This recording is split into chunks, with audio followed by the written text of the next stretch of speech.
نبی کریم صلی اللہ علیہ وسلم نے فرمایا، بنی اسرائیل ننگے ہو کر اس طرح نہاتے تھے کہ ایک شخص دوسرے کو دیکھتا، لیکن حضرت موسیٰ تنہا پردے سے غسل فرماتے۔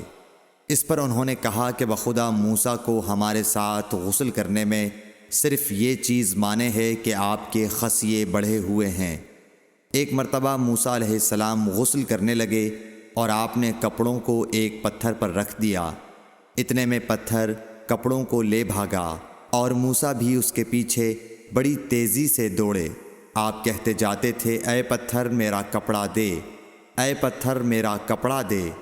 اس عرصے میں بنی اسرائیل نے موسیٰ علیہ السلام کو ننگا دیکھ لیا اور کہنے لگے کہ بخدا موسیٰ کو کوئی بیماری نہیں، اور موسیٰ علیہ السلام نے کپڑا لیا اور پتھر کو مارنے لگے۔